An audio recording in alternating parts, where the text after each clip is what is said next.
Jean-Christophe Lagarde, votre rapport tente d'évaluer aussi le coût de cette campagne gouvernementale, ce qui apparemment pose déjà problème. On a eu un rapport sénatorial qui auparavant avait estimé ce coût à autour de 2 milliards d'euros. Non, alors ça c'est ridicule. Mais ce qui a vous êtes à 600. L'incertitude est autour aujourd'hui d'une 50aine de millions. C'est normal d'ailleurs parce que tout n'est pas terminé dans les facturations. On disait qu'aujourd'hui les communes ne sont pas indemnisées, les gens qui ont travaillé ne sont pas payés. À la limite, le problème d'argent pour moi n'est pas l'essentiel. J'ai été assez choqué par le fait que le Sénat, à l'initiative du groupe communiste, se soit penché uniquement sur les labos comme s'il y avait un complot international assez ridicule. On verra ça à la fin du mois. Mais ils ont gardé un problème de fric. Moi, ce qui m'intéresse, c'est le problème de santé publique. Je répète, on sait qu'il y aura un virus un jour, qui effectivement sera fortement mortel et se propagera vite. Il faut qu'on soit capable de s'en protéger. Ce rapport, en associant les libéraux, en se préparant mieux face aux laboratoires, parce qu'on a dansé à la corde pour les commandes, c'est eux qui dictaient les conditions et pas les États européens qui devraient se coordonner plutôt que se faire la concurrence, en mettant de la clarté à l'OMS. Moi j'étais président d'une commission d'enquête, j'ai demandé à l'Organisation mondiale de la santé, qui est le déclencheur de l'alerte, de venir s'expliquer. Ils ont refusé. Qu'est-ce qui se passe là-bas? J'aimerais bien le savoir. Justement, il y a une forte opacité au sein de l'OMS, comme vous le signalez. Les experts refusent de dire, en fait, on n'a pas le nom des experts qui sont mandatés par l'OMS pour se prononcer. Alors, vous ne l'abordez pas dans le rapport cette question. C'est pire que les experts, mais je ne l'aborde pas parce que l'OMS, c'est un statut international de diplomates internationaux, que 2 fois je leur ai demandé de venir parce que vous n'avez pas de réponse chez nous. Ils ont refusé de venir. Attendez, ces gens-là sont payés par les budgets nationaux, c'est la France entre autres qui paye, et ils refusent de voir.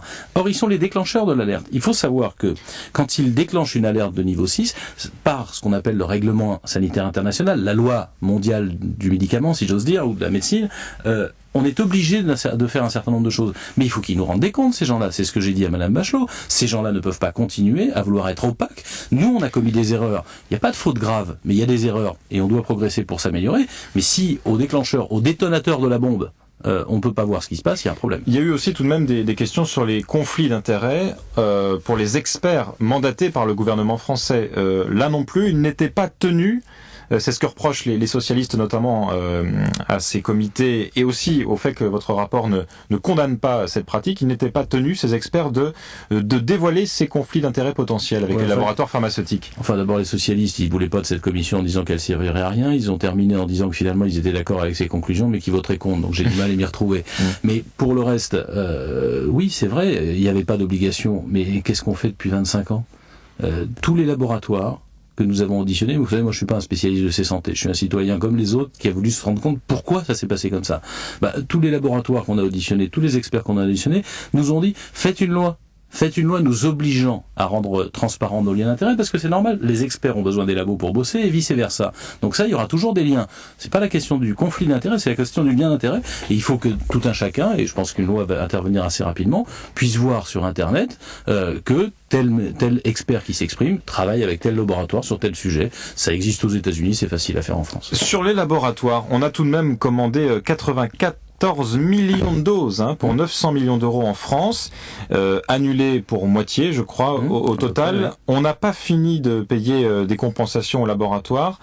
D'abord, est-ce qu'on sait combien ça va nous coûter au final, ces compensations? Alors, il y a 2 laboratoires, Novartis et Sanofi Pasteur, pour qui c'est réglé. Il y a un laboratoire qui est la plus grosse commande, en l'occurrence, qui est Glaxo. Et là, il y a manifestement un conflit qui se prépare juridiquement entre l'État et Glaxo, donc je peux pas vraiment vous dire ce qui va en être à la sortie.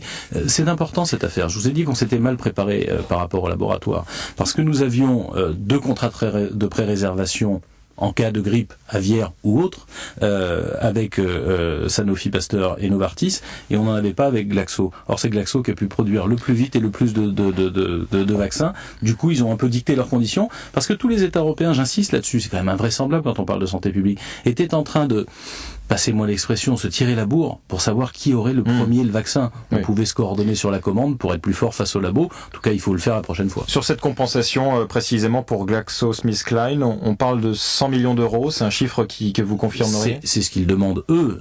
Est-ce que c'est justifié? C'est plus discutable, parce qu'ils ont une partie des doses qu'ils ont préparées qui sont encore en vrac, si j'ose dire, en grosse quantité, et qui pourraient réutiliser. Il y a une autre partie où, très franchement, il faut regarder ce que sera la jurisprudence sur cette affaire. Il y aura un extraordinaire gâchis en tout cas. On parle de 20 à 25 millions de doses qui seront périmées fin 2011 si on ne les utilise pas. Et attendez, il y a surtout des doses qui sont périmées dès cette année à l'automne. Oui, formidable gâchis, mais ça... C'est inévitable. Non, j'aime pas beaucoup ce principe-là, parce que là, on est vraiment on refait le match. Moi, j'ai pas voulu refaire le match. J'ai voulu qu'on regarde pas la dernière guerre, mais qu'on se prépare à la prochaine. C'est facile de dire ça aujourd'hui. Mais si vous aviez eu un virus en face de vous qui faisait tomber les gens comme des mouches, on ne serait pas dit qu'on a fait du gaspillage. Donc la décision de prendre les 94 millions de doses de vaccins, si vous me laissez 30 secondes, je voudrais juste l'expliquer, parce que moi, je la comprenais pas et je l'ai comprise enfin. Qu'est-ce qui s'est passé? À l'époque, on disait qu'il fallait 2 vaccins par personne. Et quand on dit 94 millions, ça ressemble à rien. Bah si, le gouvernement, contrairement aux autres gouvernements européens qui ont pris la totalité, 100% de la population, s'est dit tout le monde ne sera pas vacciné. On a calculé un taux d'à peu près 75% de gens qui voudraient se faire vacciner en cas de crise grave. Et ça fait 47 millions fois 2. C'est tout. C'est pas plus compliqué que ça. Donc là-dessus, ils ont été plutôt, le gouvernement français a été plutôt assez tôt dans l'été 2009 qu'on aurait pu annuler les commandes. Non, c'est pas vrai. C'est pas vrai. Ce qu'on a su assez tôt, c'est que le virus était moins grave que ce qu'on craignait. Fin mai, début juin, on le sait. Et puis quand on voit ce qui se passe dans l'hémisphère sud, on se rend compte que, grosso modo, en septembre, il faut laisser tomber. Par contre, le fait qu'il n'y ait qu'une seule dose, ça a été donné par l'Agence européenne du médicament, et ça, c'est plutôt début octobre. Merci Jean-Christophe Lagarde d'être venu ce matin sur Radio Classique. Je rappelle donc député maire Nouveau Centre de Drancy et président de cette commission d'enquête parlementaire qui présente aujourd'hui son rapport sur la campagne de vaccination contre la grippe A, H1N1.